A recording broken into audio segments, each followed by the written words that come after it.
સુરતમાં oxygen cylinder વચ્ચે દારૂની હેરાફેરી કરનારા પકડાયા. સુરત ઈચ્છાપુર પોલીસે 16,60,000ના જથ્થા સાથે એક આરોપીની ધરપકડ કરી. એક મહિલા સહિત 2 લોકો ફરાર. સુરતમાં ઓક્સિજન સિલિન્ડરની આડમાં દારૂની હેરાફેરી કરવામાં આવતી હોવાની ચોંકાવનારી ઘટના સામે આવી છે. ત્યારે ઈચ્છાપુર પોલીસે 16,60,000ના મુદ્દામાલ સાથે એક આરોપીની ધરપકડ કરી છે, જ્યારે એક મહિલા સહિત 2 લોકો હજુ પણ ફરાર છે. ઓક્સિજન સિલિન્ડરની આડમાં દારૂની હેરાફેરી. સુરત શહેરના ઈચ્છાપુર ગામે ઠક્કર પેટ્રોલ પંપ સામે આવેલા રેલવે ફાટક પાસે એક શંકાસ્પદ ટેમ્પો ઉભો હોવાની બાતમી મળી હતી.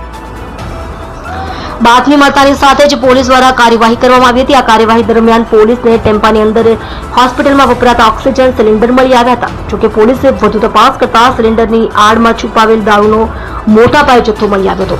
એક આરોપીની ધરપકડ, 2 ફરાર.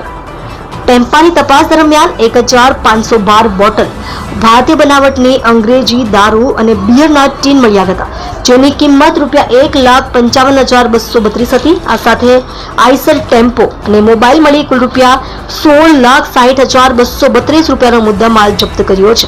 જોકે પોલીસે જ્ઞાનેશ્વર ઉર્ફે દિનેશ મધુકરભાઈ પાટીલ, ઉંમર વર્ષ 25, ડિંડોલી, મૂળ રહેવાસી મહારાષ્ટ્ર, તેને ઝડપી પાડ્યો છે.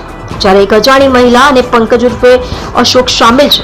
આ બંને આરોપી હજુ ફરાર છે.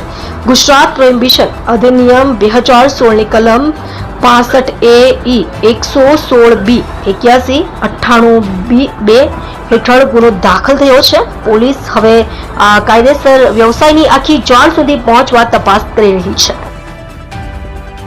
તમે જોઈ રહ્યા છો કેપી ન્યૂઝ ચેનલ રફીક શેખની સાથે.